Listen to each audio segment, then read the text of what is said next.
All right, I think I'll go ahead and get started. So hello, everyone, and thank you all for attending this Plasmidsaurus webinar. I'm Justin Blethrow, and I'm the product management lead here at Plasmidsaurus for RNA sequencing. Today, it's my pleasure, along with my colleague Val, who you'll meet in a few minutes, to tell you all about our recently launched service for differential gene expression analysis that we call Plasmidsaurus RNA-Seq. First, I'll add a little bit of background about Plasmidsaurus. I bet some of you are familiar with us, but many may not be.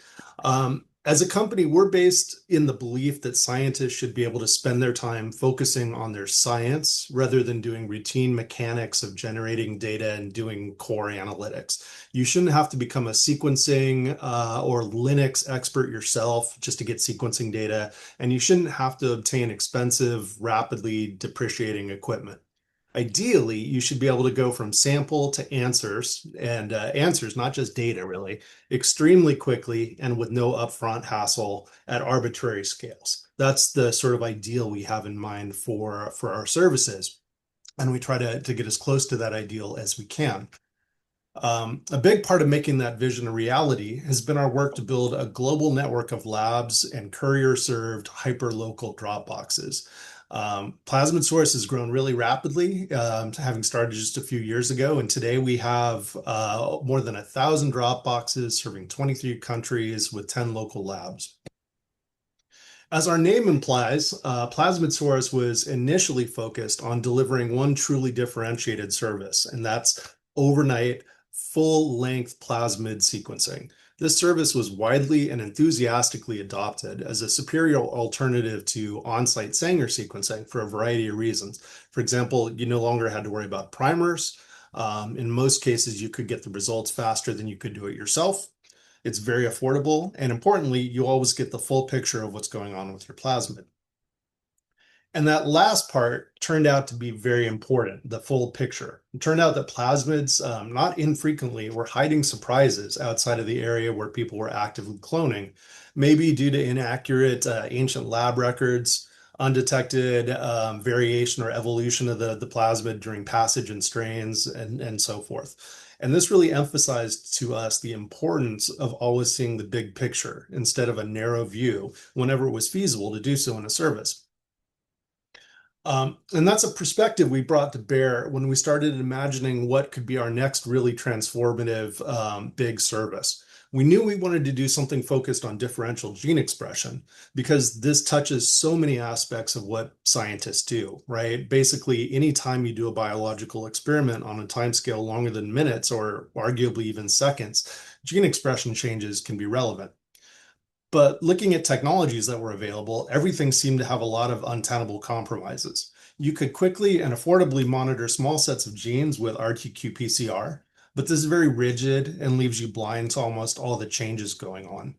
You could use technologies like fluorescence microscopy, just as one example, to look at a few targets, maybe with rich ancillary information like spatial distribution of your targets, but at the cost of a lot of time and expense, and again, heavy capital equipment usually. Alternatively, you could send out samples for RNA sequencing and get a transcriptome-wide view. And given the breadth of the insight you'd get from this is a very attractive approach. But the problem was there was almost always a huge amount of burdens to getting this data in a timely manner. It would take weeks to months to get your data back. It was expensive and generally quite a hassle to set up projects. You'd have to get a quote up front. There are usually minimum sample counts necessary. And oftentimes there were hidden upcharges, or not hidden upcharges, but additional upcharges around things like extraction and data analysis. We wanted to change all that. We wanted to offer transcriptome-wide insights as close to the cost and speed of RT-qPCR as we could possibly achieve. And of course, we wanted the service that we came up with to meet the standards we set for all our products. It should be extremely simple to use. It could not compromise on data accuracy, and it should provide answers, not just data. All this on top of it needing to be as fast and affordable as possible. So a lot on the wish list. And to cut to the chase, this is what we came up with. We have a new service offering transcriptome-wide differential gene expression analysis in just a few days. In North America, most of the time you get your results in about 3 days. Outside of North America, it's about a week, but that's going to change soon, and we'll talk about that more at the end. And this is priced at a small fraction of what other services charge to deliver data in weeks or months, with pricing at $50 a sample for academic and other nonprofit institutions and $80 a sample for private sector. It's also extremely easy to use. You can create an order literally in seconds. There's no quote, there's no back and forth and negotiation on pricing. It's just self-serve on the website, super easy. Drop off your order at any of our 1,000+ drop boxes, or send it direct to our labs if you prefer, and get results inclusive of sophisticated analysis tools in just a few days. We're extremely excited for how scientists are already using this service to transform how they do biology, and I'm going to share some examples of that with you later in the talk.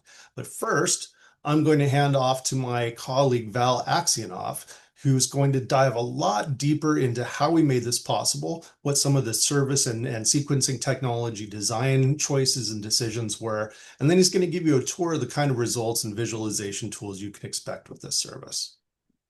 Val, take it away. Perfect. Thank you very much, Justin, for the introduction. Hello, everybody. I'm Val, technical sequencing specialist here at Plasmidsaurus. And as Justin just mentioned, my part in this presentation is to take you through a little bit about the background of differential gene expression. Then I will take you to how do we approach and how exactly does our service work, what is our workflow and the pipeline within our service. And then finally, we will take a look at the live results demo to see how would you see your results if you were to submit samples to Plasmidsaurus for RNA sequencing. So let's begin. To begin with, a quick note about differential gene expression. What is it and why do we do that in the first place? As many of you may know, the DNA is the source code for life, and it is the same in every single cell of an organism, right? Even though we have different tissues or different cell types, the DNA and the source code itself is the same. So how come does the same source code produce different effects or different cells in our bodies or in bodies of other multicellular organisms? And the answer to that is differential gene expression of the genome that we have by transcribing and activating different genes, cells, and then organisms can make the cells differentiate into different types of tissues, as well as the cells can then behave differently depending on what genes are active within a specific cell. As a result, the differential gene expression is a method of measurement of which genes are active via the proxy of RNA. We're measuring and quantifying how much RNA transcripts are there of each type of gene, and that allows us to investigate what type of behavior the cell is doing. It could be used for things like determining what type of cell it is, but it's not limited to that. It can also be used for other applications, such as monitoring the cellular response to a specific environmental factor or a cellular response to a chemical or a drug. So for drug testing or drug development, differential gene expression becomes very useful to understand how exactly do cells respond to a specific stressor or a chemical. So knowing this as a core background of differential gene expression, let's take a look at how exactly does Plasmidsaurus do differential gene expression and what is the background of our method. And here, to begin with, let's start from the very beginning and talk about what samples do we actually receive as an input before we start our service. As you can see on the screen, there are two main sample types that we accept to our service for sequencing, and these are either cells resuspended in zymo-DNA RNA shield, so cultured cells, or purified total RNA that users would extract and purify first, perform a QC, and send it to our lab for sequencing and library preparation, sequencing, and further analysis. When it comes to types of submission and what we recommend users to keep in mind is that when submitting cells to us for RNA-Seq service, we recommend submitting cultured cells lysed in 50 microliters of zymo-DNA RNA shield. And because of the zymo-DNA RNA shield, this also allows us to have no cold chain when shipping samples to us. So the cells and the RNA are stable. The RNA is stable at the room temperature as a result. And this allows us to use and allows our users to use any Dropbox of our vast and big network of drop boxes around the world to submit our samples, where our couriers will pick it up and ship it directly to our lab for processing. As a result, with this method, we will handle the logistics and extraction for you completely, and we will do the sequencing, library preparation and sequencing afterwards. Useful thing to note for how many cells to submit is standard recommendation would be to submit the amount of cells that allows us to achieve from 500 nanograms to 1 microgram of extractable RNA. Usually for typical cultured cells, like HEK cells, for example, that would be around 100,000 cells. But depending on the cell's activity, certain cells, for example, certain immune cells are known to have low transcriptional activity. This number can be increased to around 500,000 or 1 million cells as a result, depending on cellular activity. Another option to submit the sample to us is through submitting purified total RNA. And for this, we always ask users to submit a concentration from 10 to 100 nanograms of nanograms per microliter of purified RNA in at least 30 microliters of elution buffer. Samples like such, because they are in the elution buffer and not in zymoid DNA shield, need to be submitted to us on dry ice, and we ask you to provide that dry ice and ship it to our lab for processing. Shipping on dry ice is slightly less convenient than shipping cells, so whenever possible, we do recommend to go for the cell option. But an important thing that I will not highlight too much here, but I will leave to Justin to present slightly later, is I will say just stay tuned for the updates at the end of the presentation, as we also have some exciting updates coming up on the purified RNA submission front as well. All right, now that we have the sample submission covered, let's actually take a look at what happens to those samples once they reach our lab, our Plasmidsaurus lab. How exactly does our method works, and what do we do once we receive the samples? First of all, if we receive cells, we perform RNA extraction to yield purified RNA for processing. Then what we do is we do a poly-A tail-based priming to perform reverse transcription and generate cDNA out of the mRNA transcripts. Because we do poly-A tail-based capture, basically, the reverse transcription based on the poly-A tail priming, we don't need to do any extra ribosomal RNA depletion. Our method already targets mRNA, so the transcripts from the genes that are active, which is usually the main thing people are interested when they're investigating gene expression. Finally, once the library is prepared, we then perform sequencing on it and collect the information to perform analysis. Important thing to note is that the method that we use for sequencing can also otherwise be named as a 3' end counting, meaning that when we sequence, the way our sequencing is done is we read just a short stretch of RNA at the very 3' end of the transcript. So our method is heavily 3' end biased, and you can see that at the bottom of the slide, where you can see the full mRNA transcript and the reads mapping towards the end of the 3' end of the molecule. We typically get 90 base pair long reads, and they occur roughly within last 300 to 400 nucleotides of the transcript. As a result, the sequence, those 90 base pairs, allows us to identify which gene it is, so which transcript that is, which gene it is, and the number of those reads allows us to quantify how many transcripts are there, hence how active that gene is when it comes to expression. This method poses several advantages that allows us to have a very good overview of how transcriptionally active the genes are.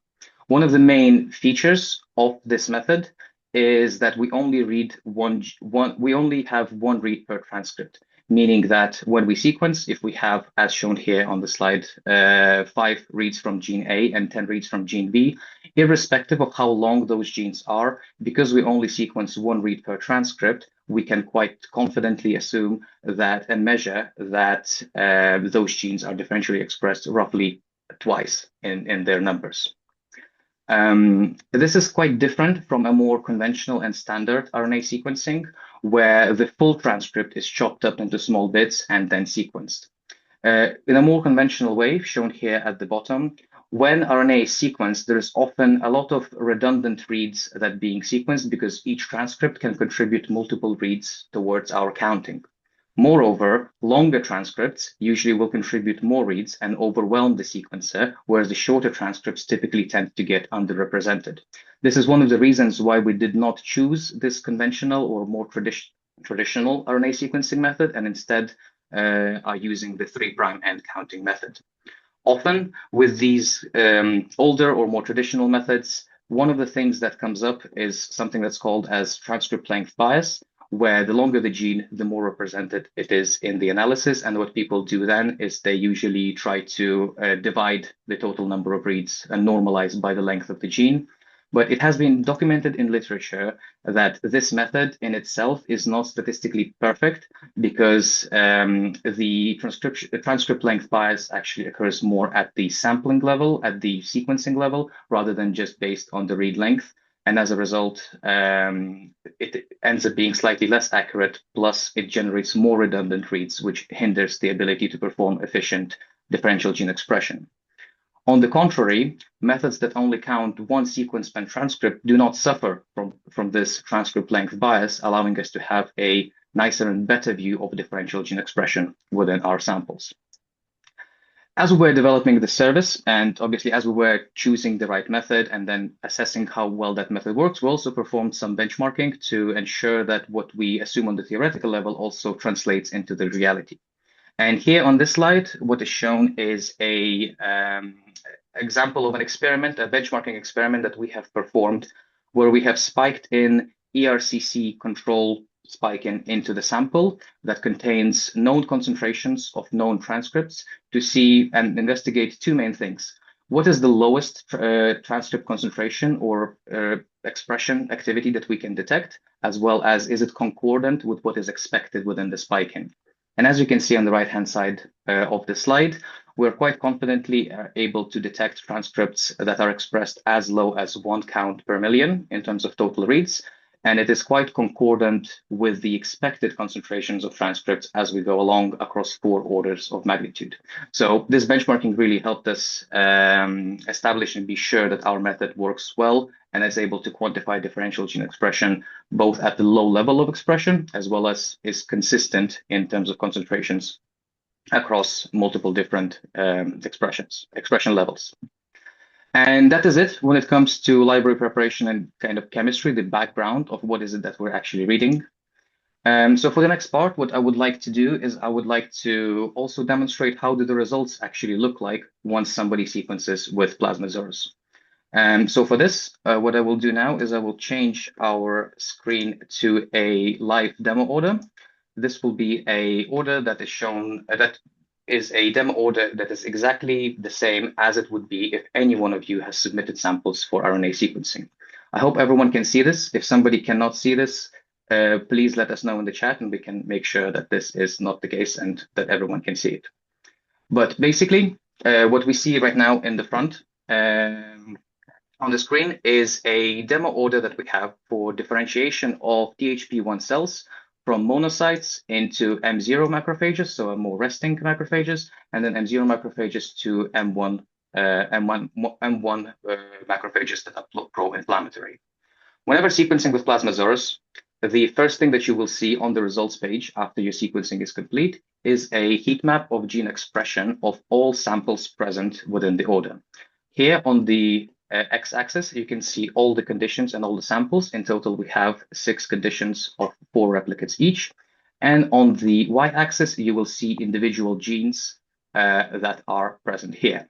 By default, the genes that you will see when you see the order for the first time will be the 30 most highly variable genes present within the sample.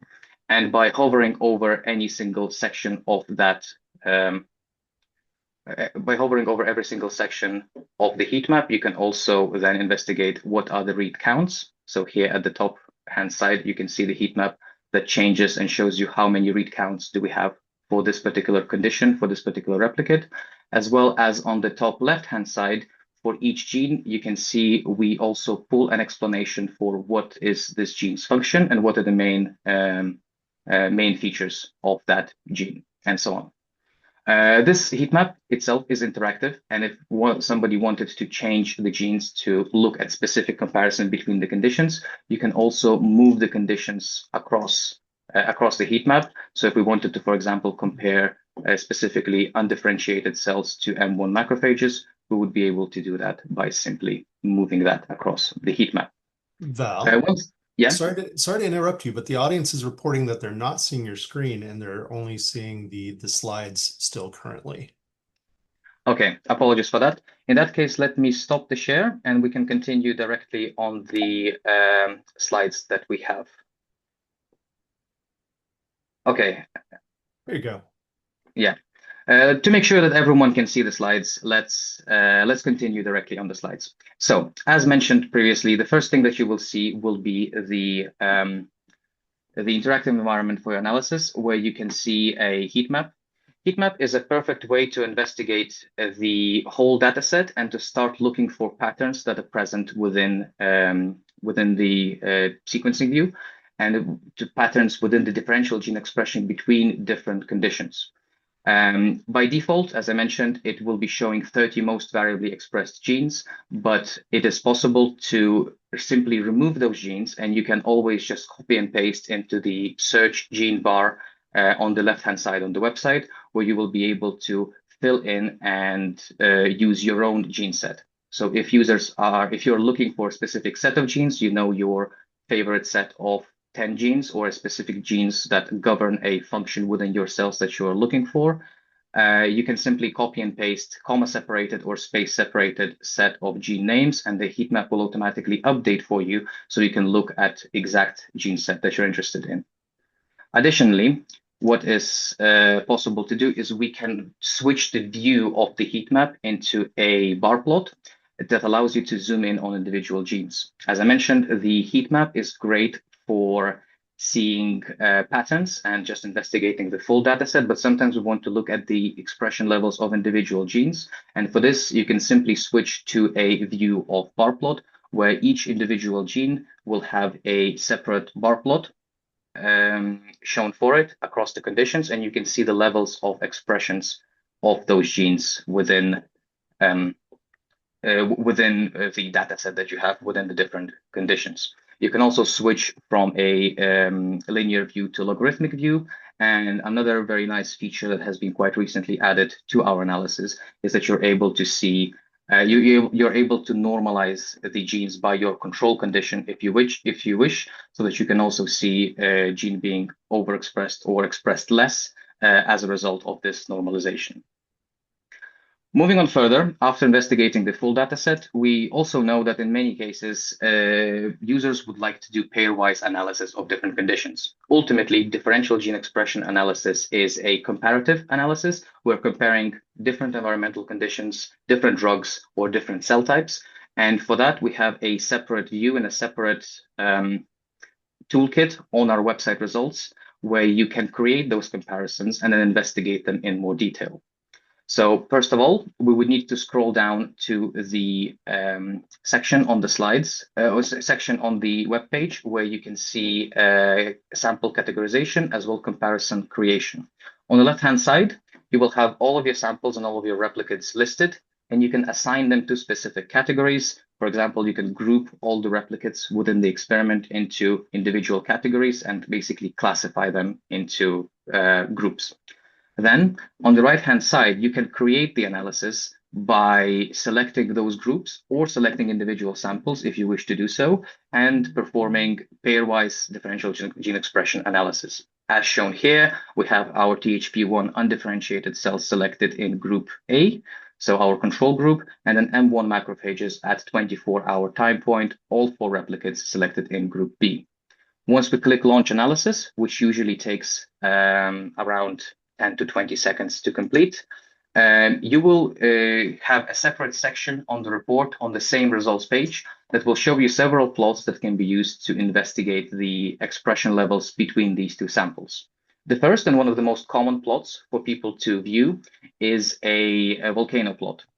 A volcano plot is a scatter plot that on the x-axis shows logarithm of fold change between the 2 conditions.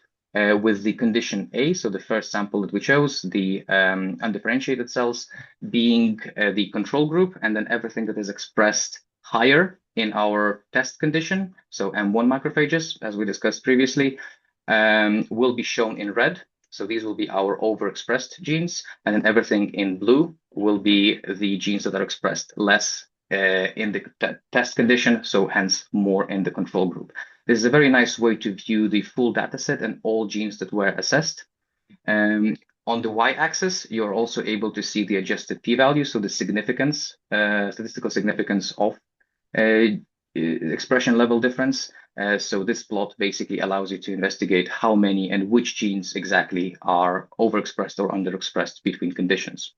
As shown on the GIF here on the slide, you're also able to simply hover over those dots on the scatter plot over the specific genes, and you can click directly on them to add them into your selected genes, meaning that you can clear your heat map and simply select the genes that you want from the volcano plot, and they will update your heat map as well. So you can then further investigate them back, just like you did before with the 30 most variable genes and so on.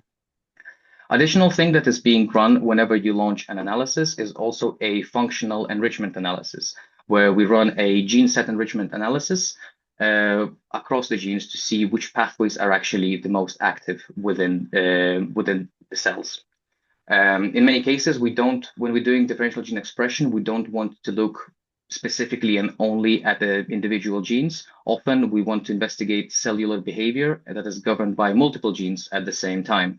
And for that, the functional enrichment analysis highlights which pathways are more activate and which pathways are actually less active between the two conditions. Once again, as shown on the slide, everything is very interactive on our results page, meaning that you can simply hover over specific functional pathways, and the volcano plot will highlight which genes are included in that pathway. Moreover, if you click on the specific pathway, it will automatically select all the genes, update your heat map, so you can then simply scroll up on the web page and see the full data set once again. So that's one nice way to view your differential gene expression analysis, and the analysis is kind of stitched together in such a way that when you update one part, the other parts also update, so you can always scroll up and see what has changed and have a different view of the genes of interest. Finally, moving on further, the last section of the results page is mainly for QC, so it's last but not least, because here in the final section, you can assess several things about your samples. First of all, the first thing that you will see in the sample QC is that you'll be able to see a sample correlation heat map. So this is where each of the samples is first compared, correlation of it is compared to itself, and then to all the other samples present. On the diagonal, you can see each sample present compared to itself. So that's a perfect 1.0 correlation because it's basically the same copied data set presented to itself. And then you can see that within the group of replicates, so within the 4 replicates that we have more similarity, more correlation. And then as we go along, that similarity changes. This plot usually is quite useful for looking for potential outliers or cases where the specific sample may be really an outlier, and it could be an issue with the cell type itself. It could be the issue with the fact that the sample was mislabeled or something else. So that's a nice way to QC that everything is nice and correlated in the way it is expected scientifically. The next section of the webpage is another way to assess sample correlation as well as their similarity, and that is a principal component analysis, otherwise known as a PCA plot. I will not go into too much detail about what exactly the PCA plot is showing, but basically that is a scatter plot where you are able to see how similar the samples are to each other and between each other based on their distance on the scatter plot. So the samples that are similar, for example, biological replicates, they will usually group together in one same place of the scatter plot.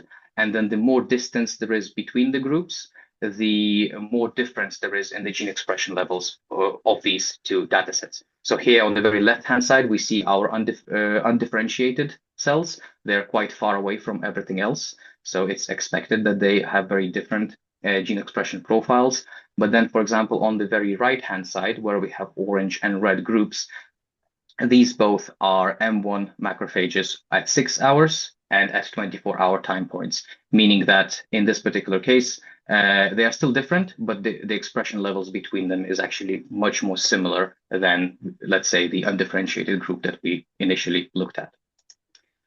Finally, to also sanity check your sample, you also have an additional plot that allows you to see a number of reads that was collected per sample. In case any sample, for one reason or another, produces more reads or slightly less reads than the others, you're able to easily and quickly spot that immediately on the results page. So you know how many reads, how many aligned reads do you have for each of the samples.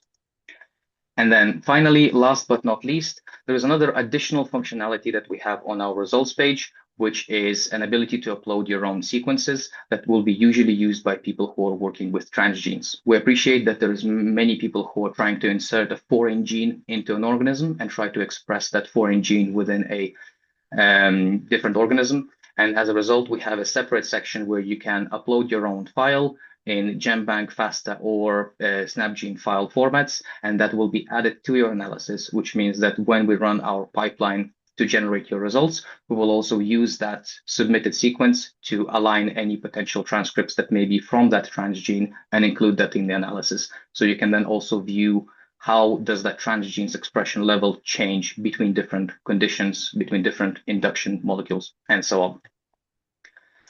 And that is it when it comes to the analysis view. We designed our results page to be very easy and accessible to everyone who has little or a lot of experience with bioinformatics. So the idea is to have it interactive and simple to understand for everyone. But at the same time, we appreciate that there are users who are experts and who would like to perform their own analysis. And for that, we have additional downloadable data that is available with every order that can be used to deepen the analysis or to perform your own. Generally, when it comes to downloadable files, we have three main downloadable packages available to every user with every order. These are additional results files, these are BAM files, and FASTQ files. And the level of bioinformatics expertise that is expected or required to analyze each one of them, as you can see on the bottom, goes from the lowest amount to the most kind of difficult, highest amount of bioinformatics expertise. The results button will download the extra plots, figures, and QC metrics for all the samples in your order. They are usually already quantified. The plots are already generated, so you can just import them directly into your notebooks, use them in your slides, or analyze them yourself if you are using any of the gene count matrices or tables. The BAM file that we provide is the final aligned and deduplicated BAM file that can be used for secondary analysis. So the BAM file can be viewed as we have done the primary analysis for you. You can now take that BAM file and perform your own analysis on top of that. And then finally, for the most expert users and for people who really want to run their own pipelines, we also provide the FASTQ downloadable. These are raw reads that come directly from the sequencer, and these are non-deduplicated raw FASTQ reads that can be used for your own deduplication and subsequent analysis.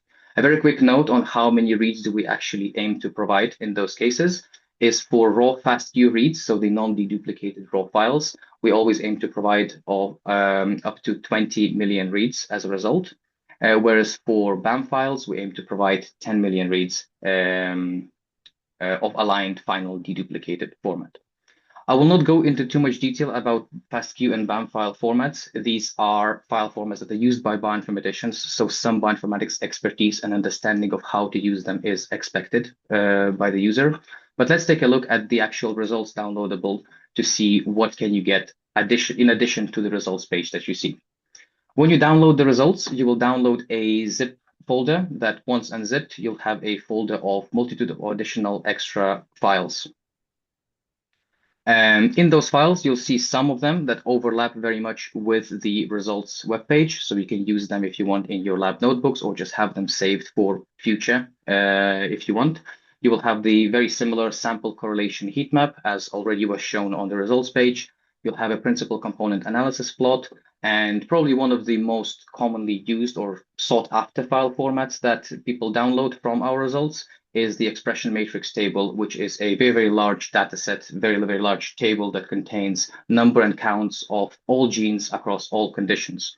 Usually, this table can be directly used by yourself to generate your own plots and analysis because it basically contains the count per million numbers for each of the genes in each of the samples. So way easier to use in terms of bioinformatics than using BAM files or FASTQ files. Moving on further, we also have a same plot of mapping statistics. So a plot that shows you how many reads did we obtain per sample, as well as this information is also available in the mapping reads statistics table in case somebody wanted to look at it in a more numerical way or generate their own plot if they wish. A slightly more exclusive to the downloads file format is the gene biotype distribution plot. This is a plot where for each gene that has more than 5 mapped reads, you're also able to see and investigate how many of these genes that were detected are actually protein coding, how many genes may be long non-coding RNA. It is known that some long non-coding RNA will have poly A tail, so sometimes it may appear in the results. And the same information, once again, is provided in a table format in case somebody wants to investigate that in the numerical format. We also provide separate statistics tables for mapping. So for each sample, we also provide a detailed overview of how well the reads map to the reference, so all the different mapping statistics. And then finally, last but not least, a file format that many of the people who have used Illumina before will be familiar with is for each sample and for each replicate, we also provide a comprehensive per sample FASTQC report where you can investigate and take a look at things like GC content, the mapping, mapping and the quality of bases within each read. And that is it. That wraps up all the results that you get with Plasmidsaurus. We hope that it is suitable for everyone, both new to bioinformatics and somebody who is an expert and wants to utilize and dig deeper into their data and be a bit more manual with the analysis. And on that note, I'd like to pass the microphone back to Justin, who will share a little bit more about how users have sequenced RNA with us so far and what people were able to achieve. All right. Thanks a lot, Val. And thank you to everybody for your patience with the little bit of technical challenge we had there with the live demo. We're getting a ton of questions in, so I want to make sure that after I walk through this next portion, we have time to answer everybody's questions. But if there's time remaining, and for people who feel like sticking around and just doing sort of maybe even sort of an office hours on it, we'll go back to the live demo at the end. First, though, I want to talk a little bit about some of the results customers have been seeing and some of the trends we're seeing and how people are using it. And one of the things that we're seeing a lot, both from individual users telling us about their use case and also from when we send out surveys to people who have used the service in the past. So a lot of people are actually using this to replace RT-qPCR assays, which is really gratifying to us because we tried, as I said in the preamble, we tried to position this to where we could provide the same sort of sensitivity and depth of analysis or dynamic range as an RT-qPCR assay, at the same time that you'd get the breadth of seeing the whole transcriptome. And Molly Gasparini here, who's one of our early access customers a few months ago now, had a to me heartwarming quote on this that I thought I would just show you, and basically shows how they were able to not only be as fast as qPCR in their hands, but actually faster. Given with the service, given the hassles and the preparation work they would need to do in the lab, they were able to just send it off to us and evaluate the level of FOS and EGR1 expression in their cells as those expression levels responded to various drug treatments.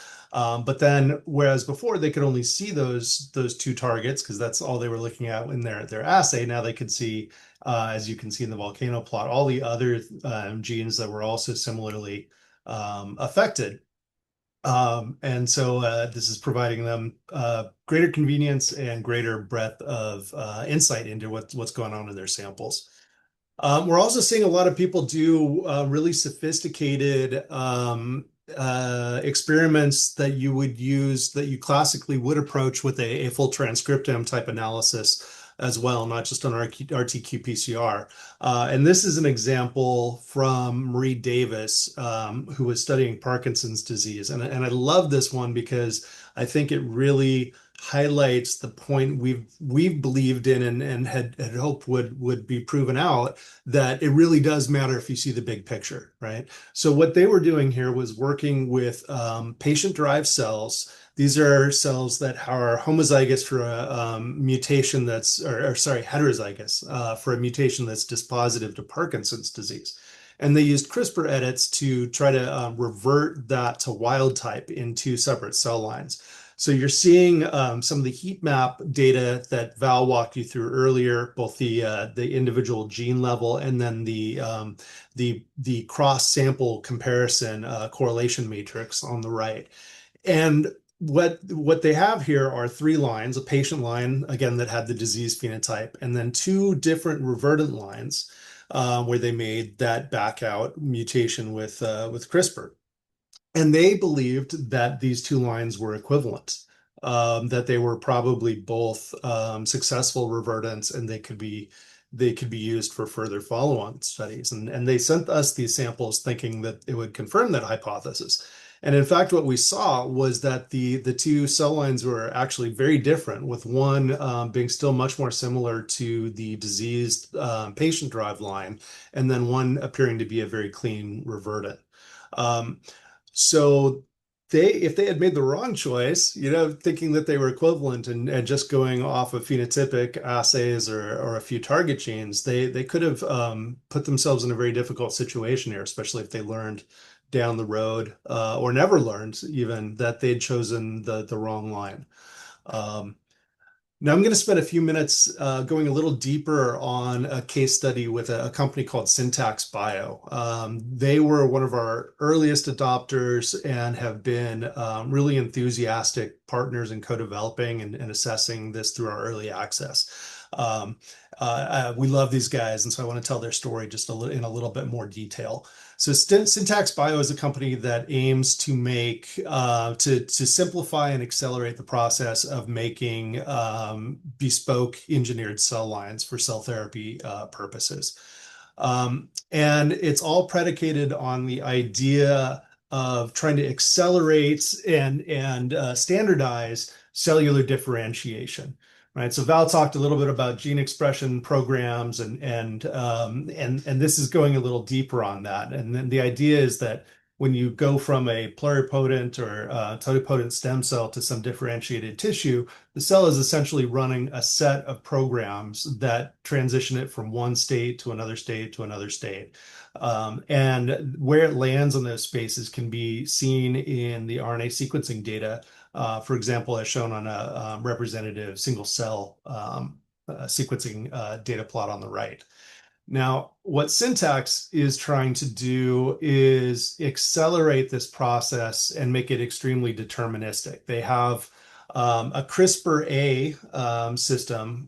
So for anybody who's not familiar with that, that means it's not catalytically active to do gene editing, but you can target a locus in the genome and present a transcriptionally activating cofactor to basically turn on transcription from targeted genes. They're opposing. There's CRISPR-I, which does the opposite as well, but Syntax mainly focuses on CRISPR-A for the moment.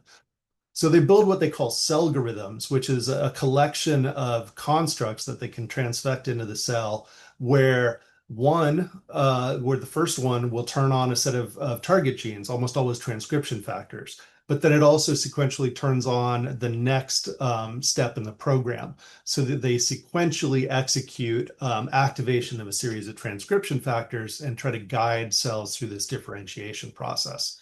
Um, the value proposition for Syntax here is that they are able to greatly accelerate the process of making differentiated cells.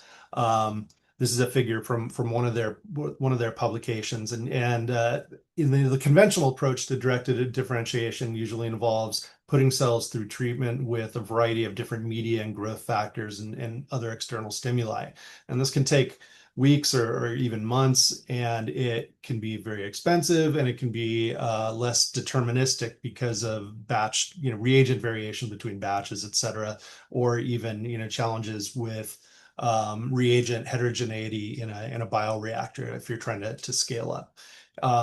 In contrast, people are typically also done, CRISPR genome editing or more conventional one-time genome edits, which are more deterministic but relatively inflexible, and they have no temporality, right? They're trying to impose all the changes on the cell at once. Whereas, again, in the natural biology, this is usually a systematic process of a transition through states. Again, syntax is trying to use these constructs to, in a clockwork-like manner, walk the cells through transitioning through these different states.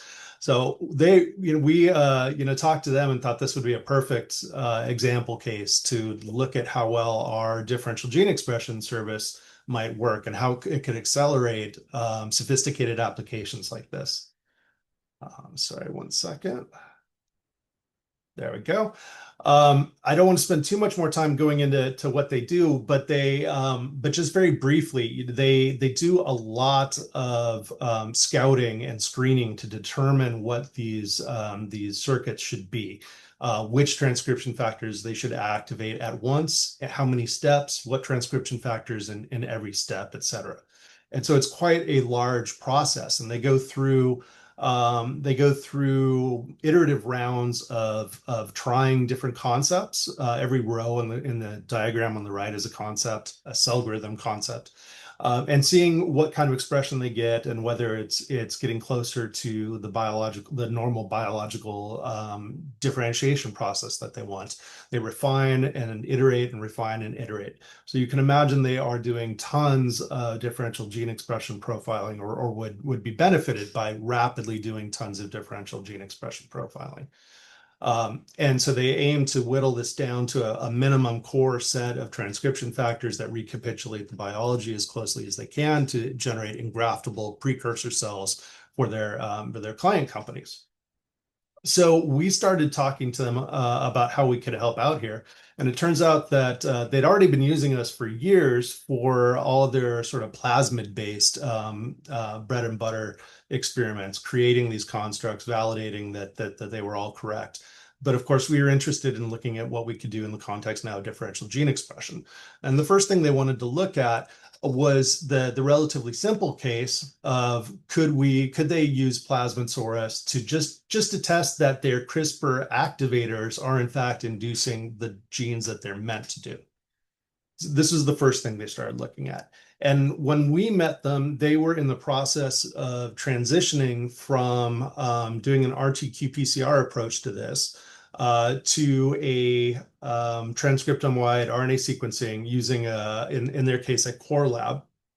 And they were generally happy with the advantages they got from going from RT-qPCR to RNA-Seq. Same arguments we've been making throughout the talk about the broader visibility, getting to see off-target effects if they exist, everything else. But they were challenged by the kind of turnaround times that they were seeing, which was 3+ weeks or a month and more if they sent cells and the provider was doing the RNA extractions. Whereas we told them we could do it in a few days and make their iteration cycles much, much faster. These are their notes, their slides. They agreed for us to share these here. So their statements were that they saw an opportunity for much faster screening iteration cycles. They could test a lot more samples per condition and enable QC optimization steps, et cetera.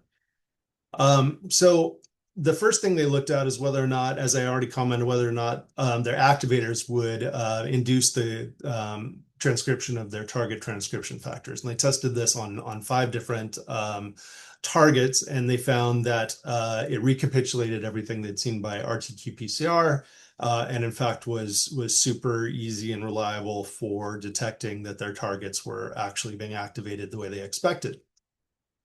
They did some work to compare the Plasmidsaurus RNA-seq data to the legacy RNA-seq data they'd gotten from their prior provider as well.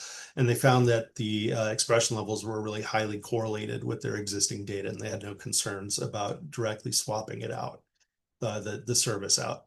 Another thing they wanted to look at was whether they could take advantage of this to optimize their process for simplification and time saving and cost saving in a way they hadn't been able to before because of the time delays in the turnaround times on this. So specifically, what I mean is that they take an approach where for each CRISPR-A activation target, they actually do 4 different constructs tiled across the promoter region of that transcription factor. And previously, they were doing this somewhat blindly. They were basically taking a shotgun approach to it, figuring more is better and safer. Some might not work, but you have diversity here, and so it's an insurance policy. They wanted to see now with our approach whether or not they could efficiently and affordably investigate combinations of these to refine their process and make it more affordable and more perhaps more performant. So they looked at this and they looked at these individual activators on their own or in smaller sub-pooled combinations.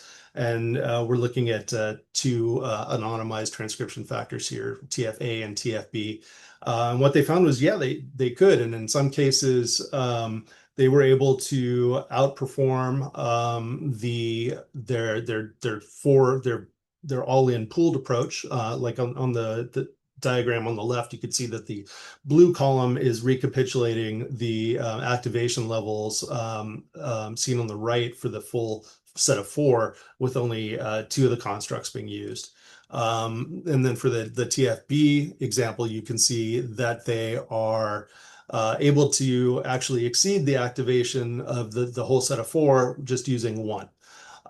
So greatly simplifying and actually more performance. And now they're able to access this because they could turn it around really fast, make these decisions. They didn't have to wait a month to try to find out.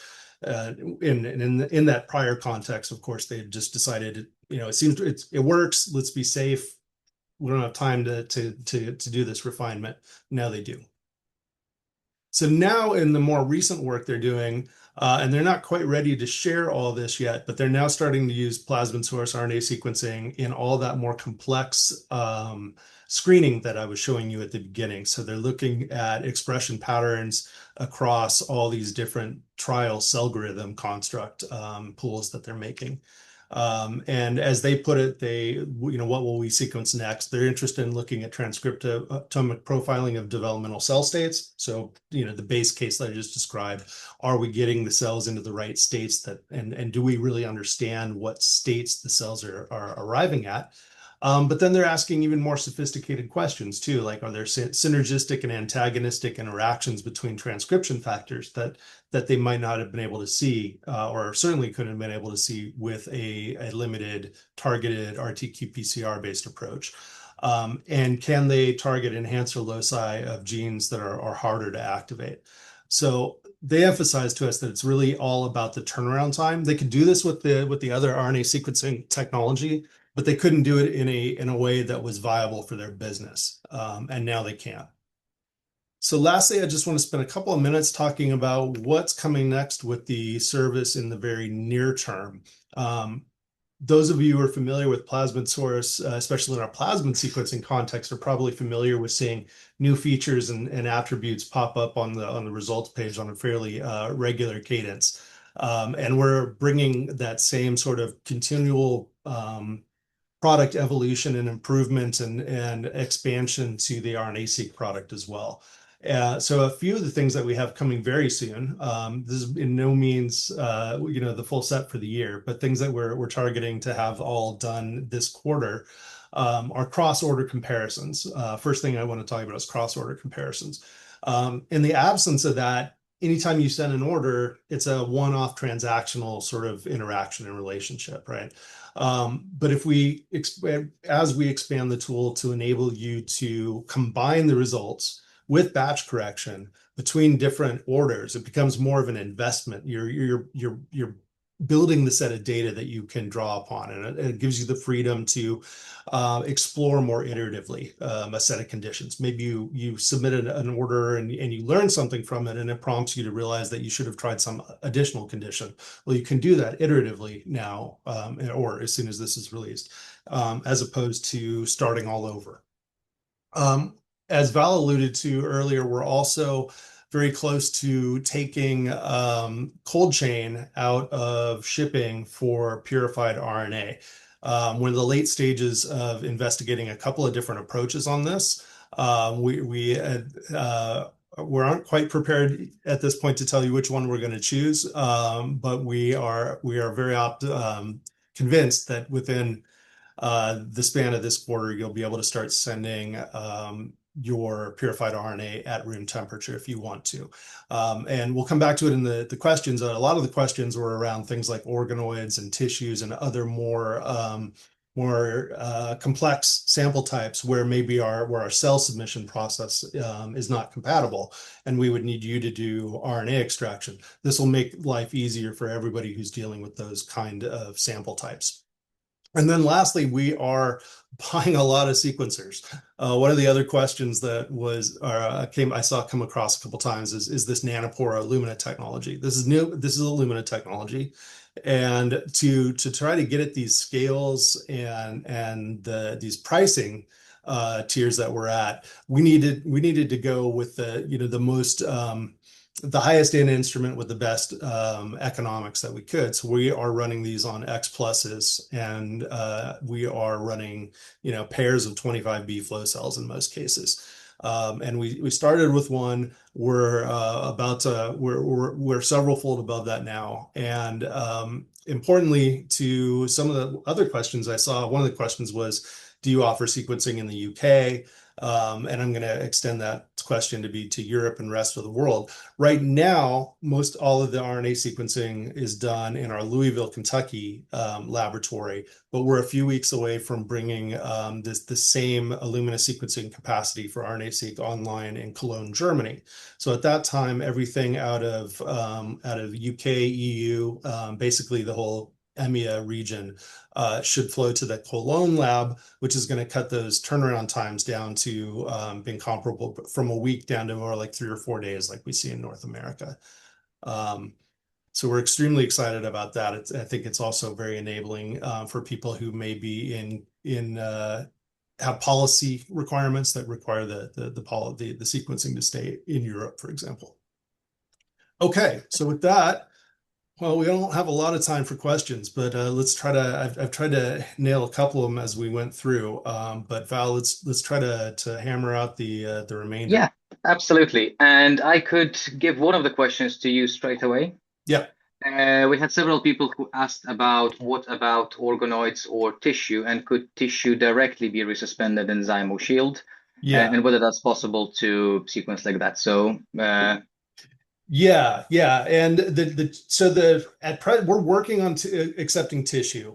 If you can homogenize it very efficiently in Shield and spin out the debris, that has a very high probability of success submitted in the same manner as cells, right? The Zymo Shield just lyses cells very efficiently, turns off or binds up cations and shuts off enzymes and denatures proteins. In tissue, though, you really need to do the extra work to homogenize it and make sure that the RNA is fully liberated from deep within the tissue and distributed throughout the sample.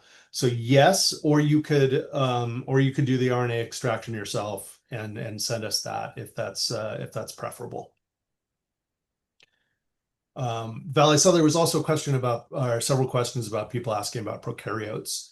And there, the sad news is no, because they do not have poly A tails. The technology is currently not suitable to prokaryotes. It's only to eukaryotes, including plants. I saw somebody asked about plants, not plant tissue currently, but protoplasts that you make from plants or purified RNA from plants are both currently acceptable.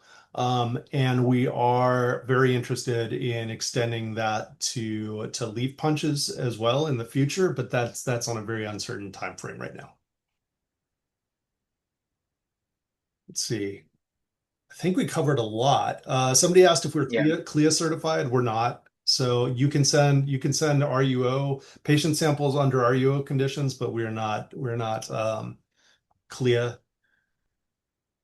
Let's Yeah. see what else. And then maybe there is another question that might be useful to address is how long is the data stored and will users be able to access their data after months of once the sequencing is complete, or do they need to download and store it themselves? Yeah, so our ambition is to move data into Amazon cold storage after a few months for long-term storage. Um, I'm hoping that we're able to stick with that policy, but we are seeing huge volumes of samples come through this service, and we're producing enormous amounts of data. So full disclosure, it may be in the future that we revise that policy to have some 6 month or 1 year time frame. We will, if we do make that change, we will be very vocal in communicating it to you. But for the moment, the data is stored in perpetuity, though it might go to, after some time, it might go to cold storage, and you would, worst cases, you would need to contact tech support to have it moved into Amazon's active storage.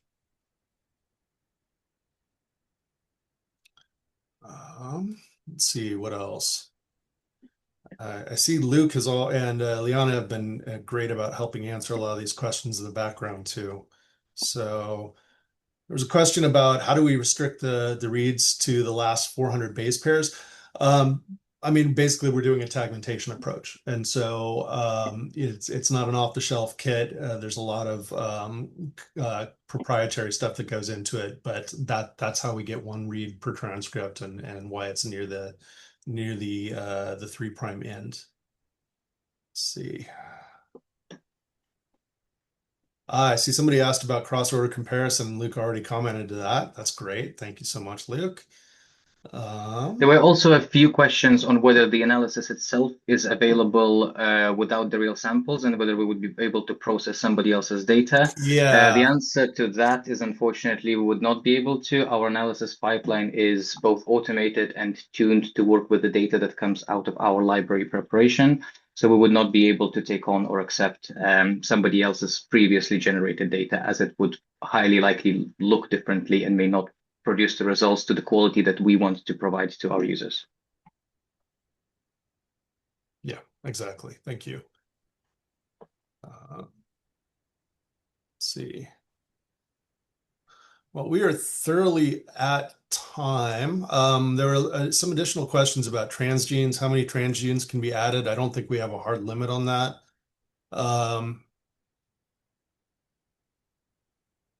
What is the format for transgene sequence submission? It's all described on the upload page, but FASTA files and a couple of other formats are also accepted. Yeah, somebody asked about homogenizing tissue. I think we already covered that.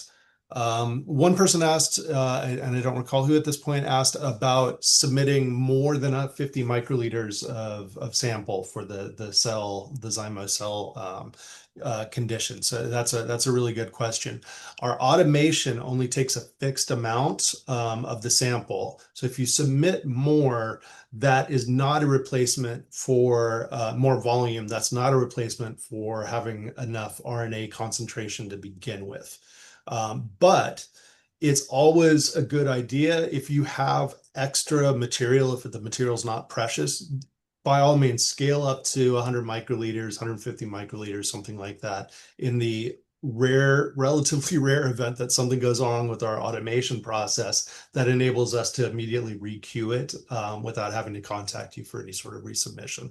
So if you have the option to send more than the 50 microliters, do so. Just remember it needs to still have, half a microgram to a microgram of extractable RNA per 50 microliters of volume. All right. Do you think we should stop there, Val? Yeah, I think we're 5 past. I think most of the pressing questions were addressed. Of course, if there's any questions that have not been addressed, please feel free to reach out to us through support, and we will be more than happy to help out and answer your questions. Fantastic. Thanks so much, everybody. Yeah. Thank you everyone for joining.